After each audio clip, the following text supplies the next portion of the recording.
E começamos com um caso de selvageria praticado por seguranças de um supermercado de São Paulo. Um homem que, segundo os seguranças, estava furtando produtos, foi levado para uma sala e torturado com pauladas e choques elétricos. Nós editamos as imagens para não mostrar as cenas mais fortes. O caso de tortura aconteceu aqui no Hipermercado Extra Morumbi, na zona sul da cidade. A rede de lojas divulgou notas dizendo que o caso é lamentável e que iniciou imediatamente uma investigação interna porque proíbe categoricamente o uso de qualquer tipo de violência. O Extra informa que decidiu afastar a empresa e os seguranças. A responsável pela segurança da loja na época do crime é a G8, que também não quis dar entrevista. Em nota, afirmou que afastou o funcionário e que não compactua com esse tipo de atitude. O vídeo mostra um homem com as calças abaixadas e uma corda no pescoço, cercado por pelo menos 2 pessoas, além da que está filmando. Ele apanha com o que parece ser um cabo de vassoura e é atacado com uma arma que provoca choques elétricos. O Extra informou que as apurações preliminares indicam que o ocorrido foi em março de 2018, na loja Morumbi. A empresa de segurança G8 registrou um boletim de ocorrência na sexta-feira passada.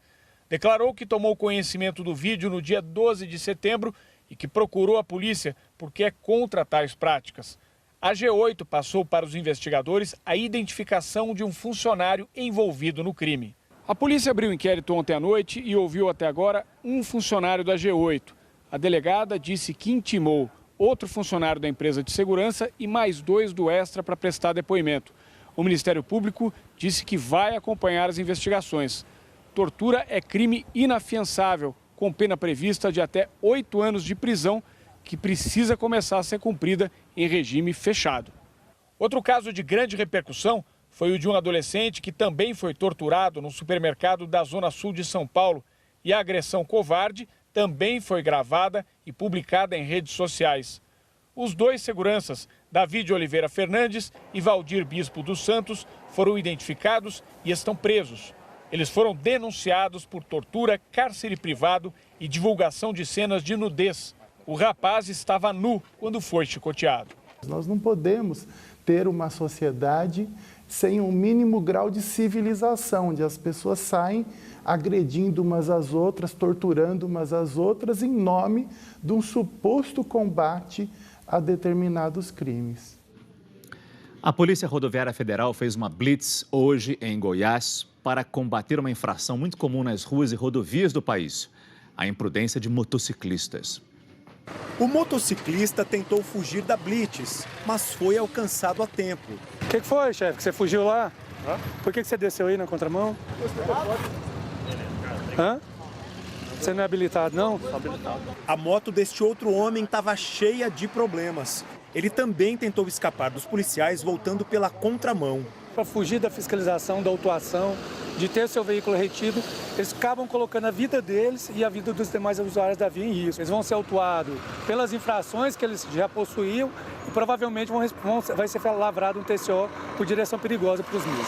Nessa Semana Nacional de Trânsito, a Polícia Rodoviária Federal está de olho principalmente nas irregularidades cometidas por quem anda de moto. Os acidentes envolvendo esse tipo de veículo são geralmente muito graves e acabam resultando em mortes. Nos últimos 5 anos, 32 mil pessoas morreram nas rodovias federais do Brasil. 10 mil estavam em cima de uma motocicleta. E muita gente ainda coloca em risco a vida dos próprios filhos. Colocar um capacete de adulto no seu filho, você está colocando em risco a vida do seu filho a partir desse momento. No Paraná, um motociclista fez uma gambiarra para esconder a placa da fiscalização eletrônica, mas foi pego na blitz. Em Goiás, outro flagrante de imprudência. Em 2 horas de operação em Goiânia hoje, 162 motos foram paradas e 165 multas aplicadas. Teve gente que levou mais de uma. Essa moto aqui não poderia rodar de jeito nenhum. É um veículo que está com chassi raspado, sistema de iluminação e direção totalmente alterado, sem funcionar, pneu totalmente careca, sem condição de uso. Na verdade, isso aqui é uma arma engatilhada na mão de quem não sabe usar, porque ele é um inabilitado. O para-brisa da moto é a testa do condutor. qual a chance que ele tem de não ter uma lesão grave ou até mesmo de morrer. O assassinato de uma menina em Curitiba em 2008 foi esclarecido agora pela polícia. O caso foi mostrado ontem pelo Jornal Nacional e a repórter Ana Zimmermann explica como isso foi possível. A solução esperada há 11 anos começou aqui pelo Laboratório da Polícia Científica do Paraná, passou por São Paulo e Brasília. A polícia do Paraná tinha arquivado o DNA encontrado no corpo de Raquel Genofre no dia do crime. Já o DNA de Carlos Eduardo dos Santos foi incluído recentemente no Banco Nacional de Perfis Genéticos. Um programa de computador em Brasília confirmou a suspeita. O material genético da cena do crime e do preso são iguais. O programa analisa 23 regiões do DNA, que são as mesmas usadas em investigações criminais no mundo todo, em testes de paternidade, por exemplo. Em cada região aparecem duas marcas, uma veio do pai, outra da mãe. E esta composição é única para cada pessoa. Se este perfil genético do suspeito for igual ao perfil genético do material colhido como prova, o resultado é a solução do crime. Uma lei de 2012 criou o Banco Nacional de Perfis Genéticos dos presos por crimes hediondos e dolosos contra a vida.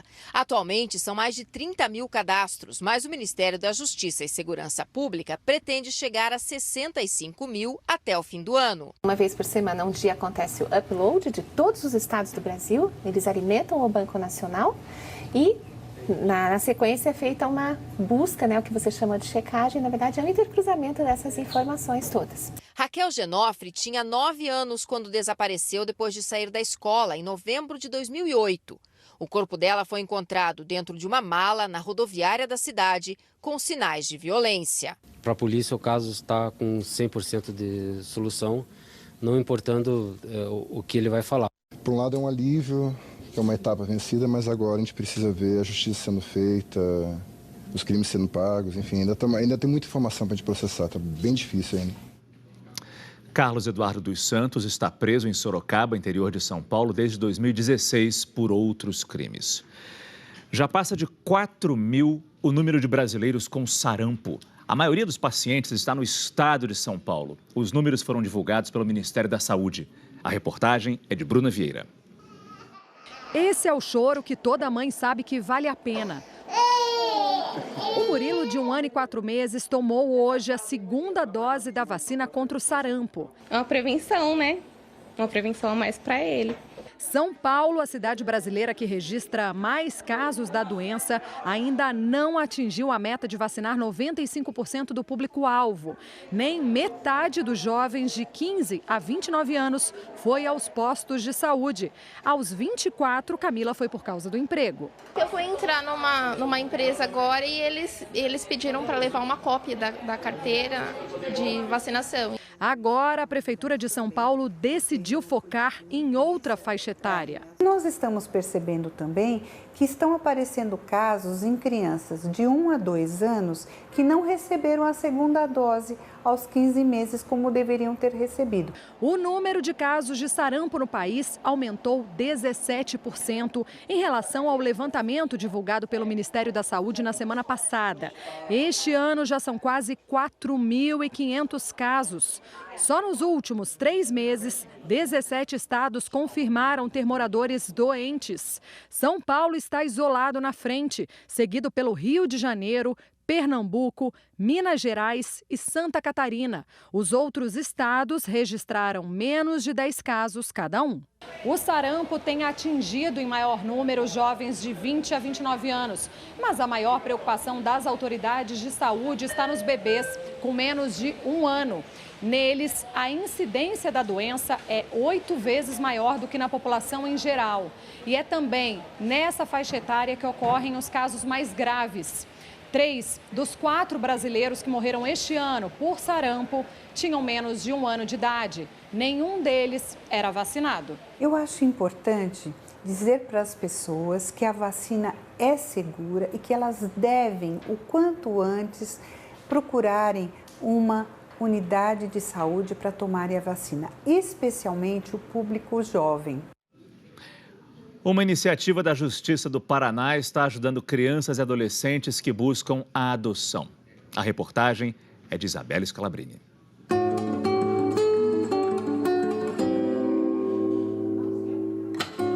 Esse abrigo acolhe meninos de 7 a 12 anos. A última adoção de uma criança daqui foi em 2016.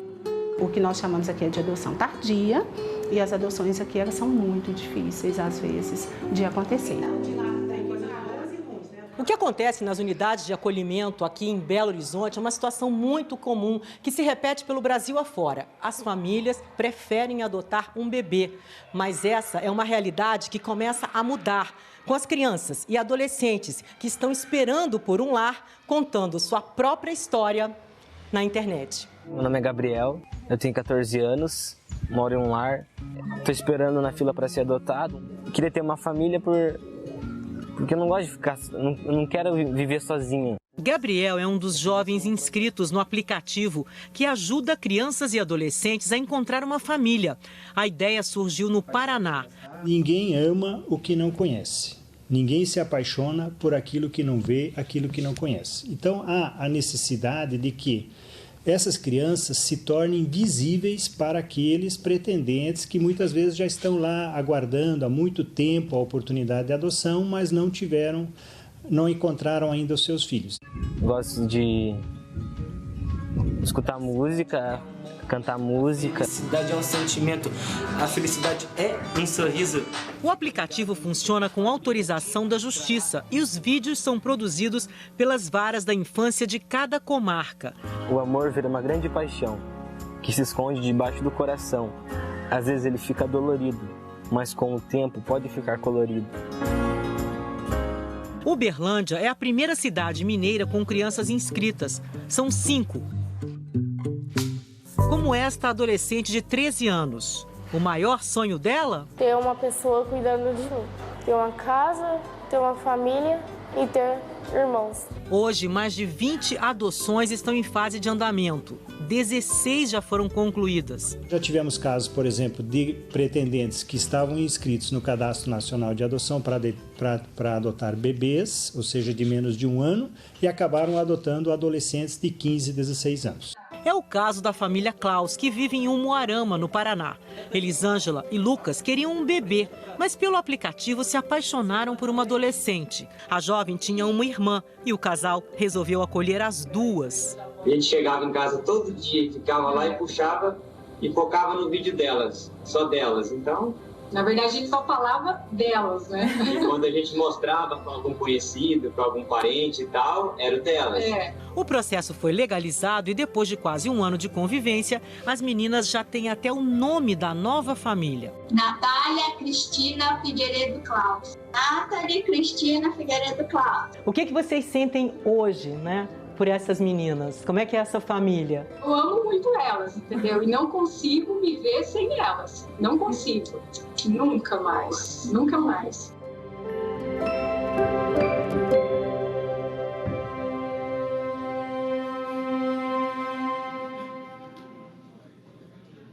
Que história bacana, inspiradora. Hora da previsão do tempo, Thiago Schoer já está aqui. Thiago, a gente sabe, boa tarde, antes de mais nada, é claro. A gente sabe que tem nuvens de chuva ali na região do centro-oeste, mas junto com essas nuvens de chuva tem também nuvem de queimada. Tem isso mesmo, viu, Márcio? Boa tarde para você em casa também.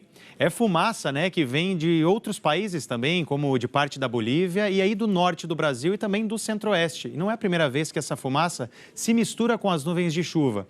Nessas imagens de satélite aqui, a fumaça aparece mais clarinha, misturada então com as nuvens. Mais ou menos aqui, ó, né? As nuvens estão nesse tom mais branco, mais forte.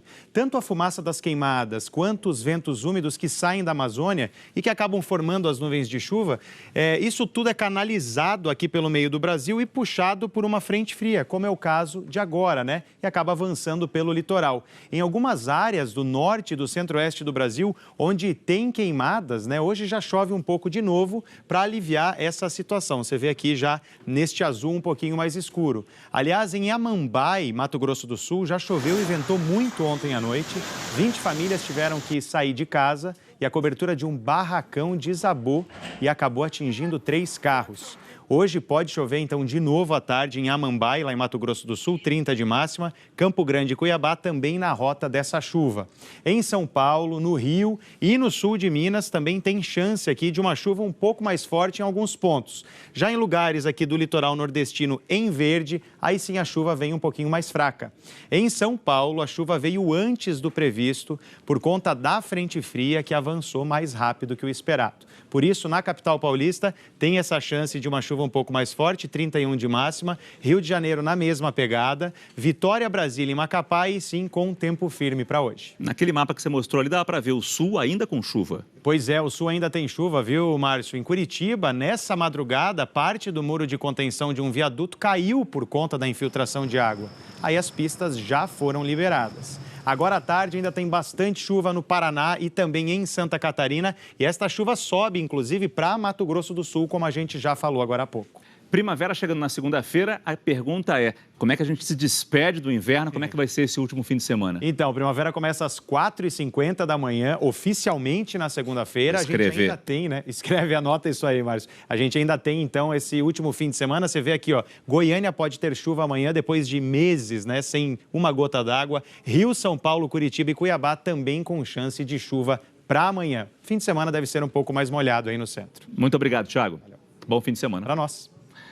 Manifestantes foram às ruas em todo o planeta em defesa do meio ambiente. A chamada Greve Global pelo Clima espera mobilizar 150 países. Estudantes ocuparam a escadaria da Assembleia Legislativa do Rio para pedir o fim das queimadas na Amazônia e medidas de proteção ao meio ambiente. O Museu do Amanhã manifestou apoio e preparou atividades educativas sobre as mudanças climáticas. Funcionários e visitantes mostraram uma faixa com a frase "O Amanhã pelo Clima". Em Maceió também teve protesto contra as queimadas na Amazônia e no Centro-Oeste. Não há um planeta B, foi o recado dos manifestantes em Salvador. No Recife, as fotos tiradas pelos alunos da rede pública sobre a biodiversidade da região metropolitana foram espalhadas pela Praça da República. Os estudantes formaram um painel humano com a frase "Salvem o planeta". E milhões de pessoas, especialmente jovens e crianças, saíram às ruas em várias partes do mundo nesse dia de greve e protestos pelo clima. O movimento foi inspirado nas ações da adolescente sueca Greta Thunberg, que está em Nova York. As informações de lá, quem traz pra gente é o correspondente Ismar Madeira. Os jovens já estão quase prontos para saírem passear. Tá, Márcio? Boa tarde para você e para todos. Olha como está a Foley Square, essa praça aqui na região sul de Manhattan, em Nova York. E não para de chegar gente. Daqui a pouco eles vão sair caminhando até o Battery Park, mais ao sul ainda de Manhattan, onde fazem um grande protesto e deve haver também discursos até o fim do dia. O mais esperado é o de Greta Thunberg, a ativista de 16 anos da Suécia, que veio navegando de veleiro lá do Reino Unido até Nova York para participar dessas mobilizações. Uma brasileira também deve discursar, Artemisa Chacriabá, uma representante indígena.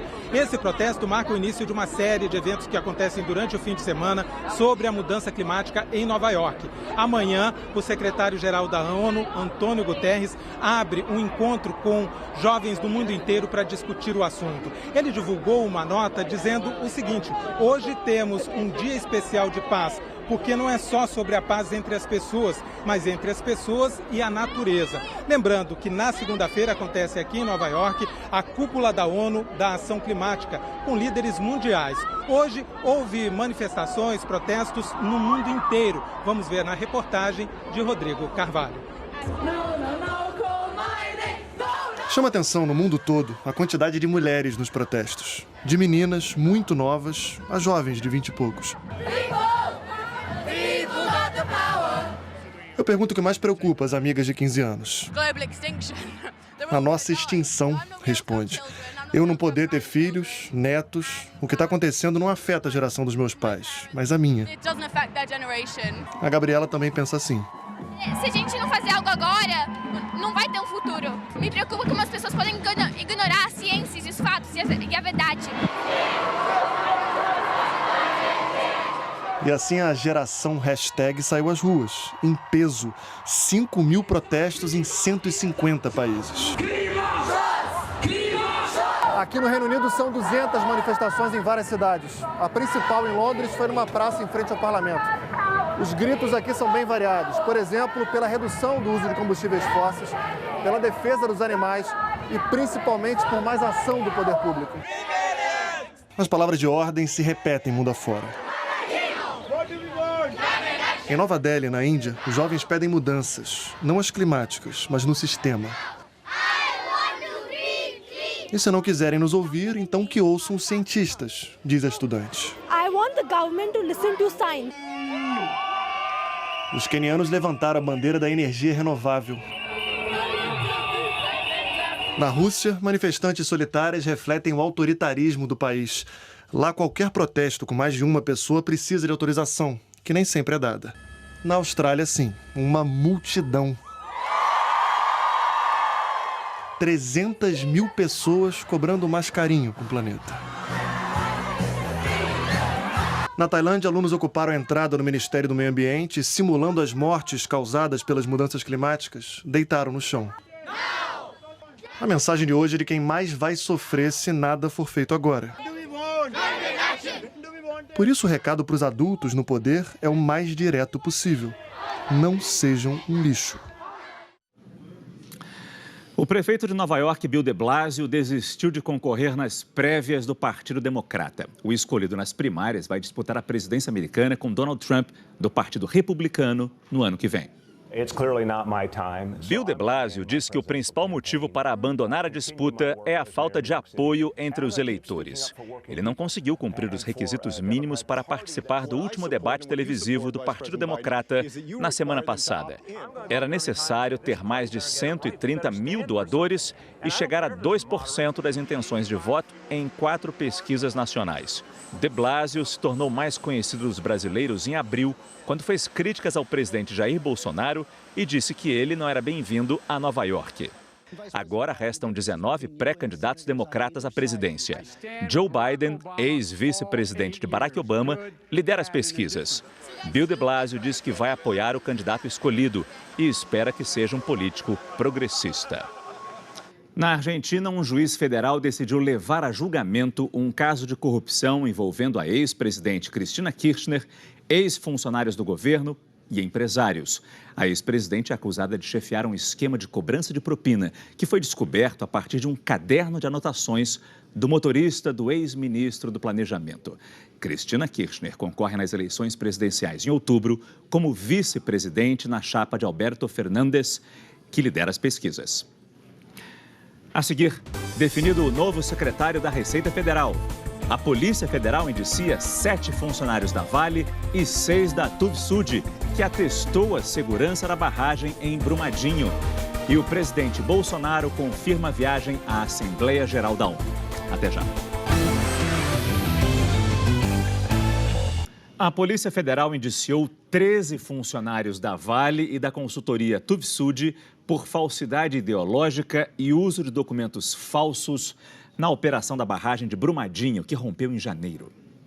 De acordo com a Polícia Federal, os funcionários das 2 empresas sabiam dos riscos da barragem B1 desde 2017. São 7 funcionários da Vale indiciados. O gerente executivo de governança de geotecnia corporativa, Alexandre Campanha, Marilene Lopes, gerente de gestão de estruturas geotécnicas, o engenheiro Felipe Rocha, ligado à gestão de riscos geotécnicos, o também engenheiro Washington Piretti, o geólogo César Granchan e as engenheiras Cristina Malheiros e Andréa Dornas. Os 6 funcionários da Tuvsud indiciados são Chris Peter Meyer, diretor de desenvolvimento de negócios que trabalha na Alemanha, Makoto Namba, coordenador de projetos, o consultor de geotecnia André Yassuda, o consultor e dirigente Arsênio Negro Júnior, os engenheiros geotécnicos Marcílio Cecílio e Ana Paula Ruiz Toledo. Segundo a Polícia Federal, os engenheiros da Vale assinaram os documentos que atestavam a estabilidade da barragem B1. Assim, um relatório de revisão de segurança de barragem foi emitido pela Tuvsud em 2018 com fator de segurança abaixo do exigido mundialmente. Os engenheiros e as 2 empresas foram indiciados por falsidade ideológica e elaboração e apresentação de documentos falsos. O rompimento da barragem B1 da mina Córrego do Feijão, em Brumadinho, foi no dia 25 de janeiro. Até o momento, foram identificados 249 mortos. 21 pessoas continuam desaparecidas. A polícia espera agora um laudo pericial para saber o que provocou o problema na estrutura da barragem. Novos indiciamentos podem ser feitos depois da conclusão das perícias sobre os crimes ambientais e de homicídio. O auditor fiscal José Barroso Tostes Neto será o novo secretário da Receita Federal. Tostes é especialista em gestão fiscal. Foi superintendente da Receita Federal na 2ª Região, secretário de Fazenda do Pará e consultor do FMI e do Banco Interamericano de Desenvolvimento. Ele vai assumir o cargo deixado por Marcos Sintra, demitido pelo presidente Jair Bolsonaro há pouco mais de uma semana. A data da posse ainda não foi marcada. A situação do líder do governo no Senado permanece indefinida. O senador Fernando Bezerra Coelho, do MDB de Pernambuco, colocou o cargo à disposição ontem, depois de ser alvo de uma operação da Polícia Federal. Ao vivo de Brasília, a repórter Camila Bonfim tem os detalhes. Boa tarde, Camila. Oi, Márcio, boa tarde para você, boa tarde a todos. Olha, o porta-voz do governo, Otávio do Rego Barros, afirmou que o Palácio do Planalto ainda não se posicionou sobre se Fernando Bezerra vai continuar ou não na liderança do governo no Senado. Ontem, após as buscas da Polícia Federal no gabinete dele, o Fernando Bezerra colocou o cargo de líder à disposição do governo. Ele, que é do MDB, e o filho, que é o deputado federal Fernando Coelho Filho, do Democratas, são suspeitos de receber 5,5 milhões de reais em propinas de empreiteiras entre 2012 e 2014, o que eles negam. Segundo o porta-voz, Márcio, o presidente Bolsonaro agora está com foco no discurso que fará na Assembleia Geral da ONU, com possibilidade de tratar sobre esse assunto da liderança na volta dessa viagem aos Estados Unidos. E olha, essa operação causou bastante reação política no Senado. O presidente da Casa, Davi Alcolumbre, anunciou que vai recorrer dessa medida, dessa busca no Supremo Tribunal Federal. Esse recurso ainda não foi protocolado, mas o entendimento do presidente da Casa é que a necessidade dessa medida tem que ser avaliada pelo plenário do Supremo Tribunal Federal. E o ministro Luiz Roberto Barroso, que determinou essa busca, ontem se manifestou e disse que a decisão dele foi puramente técnica e republicana e que foi amparada, embasada em relevante quantidade de indícios de delitos. E em relação a isso, também ontem, o ministro da Justiça, Sérgio Moro, ele foi chamado pelo presidente Jair Bolsonaro ao Palácio da Alvorada para explicar essas buscas no gabinete do líder do governo no Senado. Oficialmente, Moro diz que não comenta conversas privadas que tem com o presidente. E lembrando que a Polícia Federal é subordinada ao ministério comandado por Moro. Márcio. Muito obrigado, Camila. O presidente Bolsonaro passou por exames médicos hoje de manhã e depois o porta-voz da presidência confirmou a viagem dele para Nova York na semana que vem para a Assembleia Geral da ONU. Quem tem os detalhes é o repórter Vitor Boiadian. Vitor, boa tarde.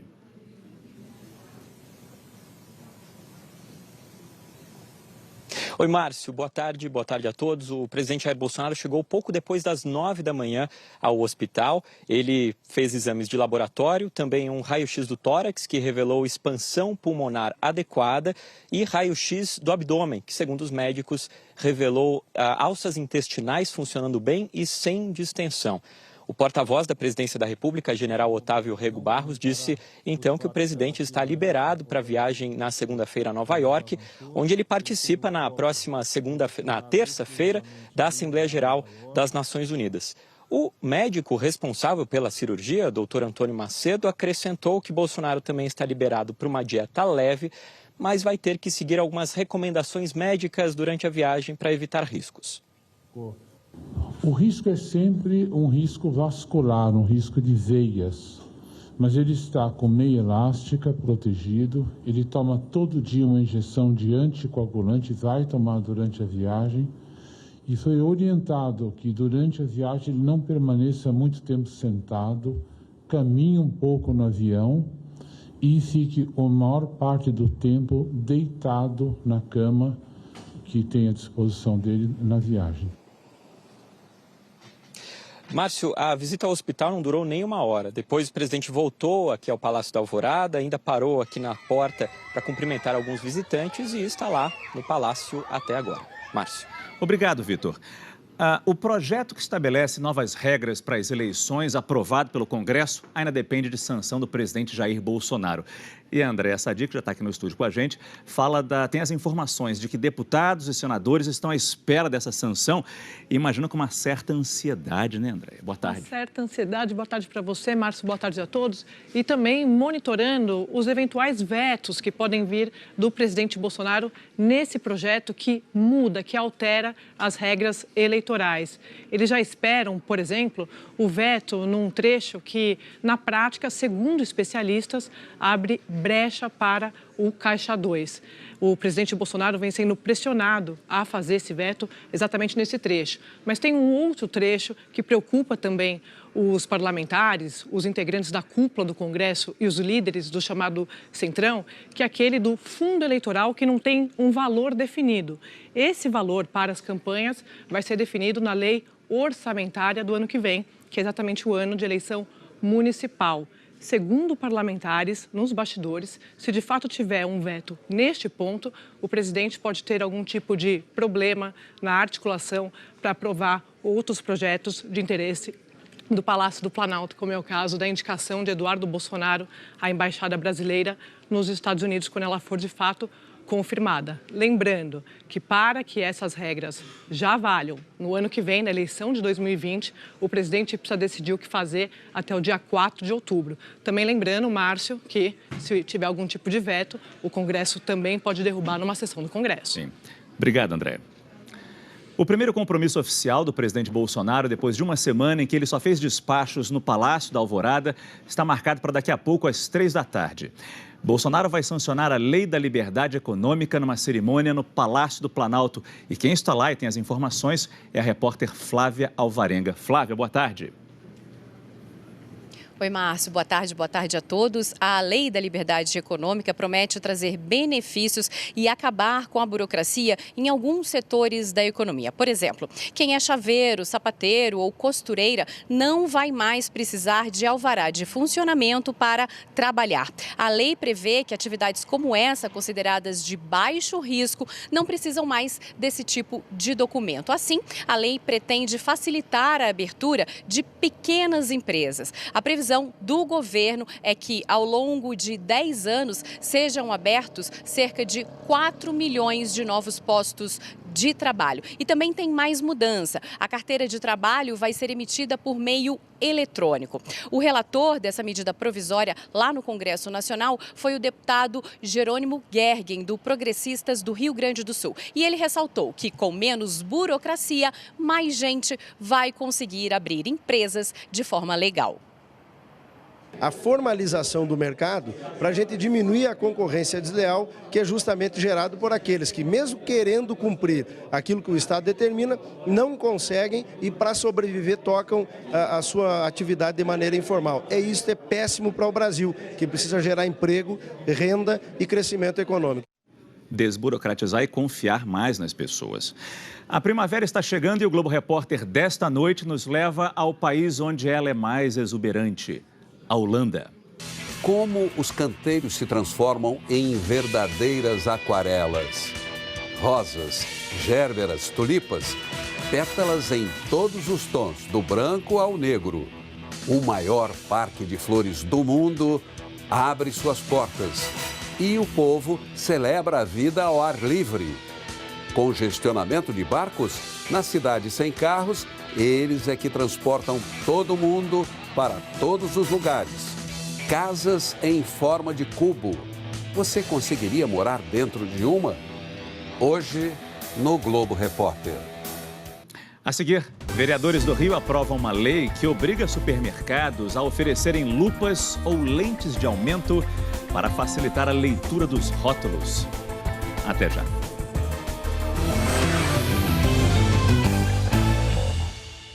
Vereadores do Rio de Janeiro aprovaram uma lei que obriga que todo supermercado da cidade ofereça lupa, lente de aumento ou qualquer outro acessório que facilite a leitura dos rótulos. Se o projeto for sancionado pelo prefeito Marcelo Crivella, o comércio vai ter 90 dias para se adaptar. As letras são tão pequenininhas que às vezes precisa apertar a vista para conseguir ler. Como é que eu vou ler? Aqui, eu não estou enxergando nada aqui. É muito miúdo as letras. Mesmo de óculos, às vezes é difícil, eu pergunto. Mas no Rio, esse esforço está com os dias contados. Um projeto de lei aprovado na Câmara de Vereadores da cidade quer obrigar os supermercados a deixar uma lupa à disposição dos consumidores. O texto prevê que cada loja deve ter uma lente de aumento disponível no serviço de atendimento ao cliente. Em caso de descumprimento, os supermercados terão que pagar uma multa de R$ 200. Toda embalagem traz algumas informações, como a composição do produto, o peso, o valor nutricional, no caso dos alimentos, e o prazo de validade. Com a lupa, a ideia é ter um acesso mais fácil a essas informações na hora da compra. A ideia do projeto veio de consumidores, especialmente idosos e pessoas com algum tipo de deficiência visual, e foi apresentada pelo vereador professor Célio Luparelli, do Democratas. O consumidor terá a oportunidade de conhecer as características daquele produto que ele está consumindo. É uma conquista para a cidadania como um todo. Para entrar em vigor, é necessária a sanção do prefeito Marcelo Crivella, do PRB. Assim que o projeto for enviado ao Executivo, Crivella tem 15 dias para tomar a decisão. Se depender desses consumidores, a regra já poderia estar valendo. Eu aprovo. Com certeza, porque esse óculos, ele tem grau. Entendeu? Mas mesmo com grau fica difícil de você ler, porque é muito pequeno. Amanhã no Como Será, você vai conhecer um projeto que está ajudando a devolver o verde para áreas devastadas da Amazônia. A gente te leva até a região da Bacia do Xingu, no leste de Mato Grosso, para ver como funciona o trabalho de formiguinha do projeto Rede de Sementes para reflorestar a Amazônia. Nosso engajado da semana é o Adam, que faz um trabalho de atendimento aos moradores em situação de rua em Campinas, São Paulo. Você vai conhecer a maior colecionadora de quebra-cabeças montados do mundo. Você também pode conferir os podcasts do Como Será. Todos os sábados e segundas tem podcast novo no site do Como Será ou então no g1.com.br/podcasts. No podcast de amanhã, o tema vai ser o machismo. E assim nós encerramos esta edição do Jornal Hoje. Você acompanha outras notícias no Jornal Nacional. Uma boa tarde e um bom fim de semana.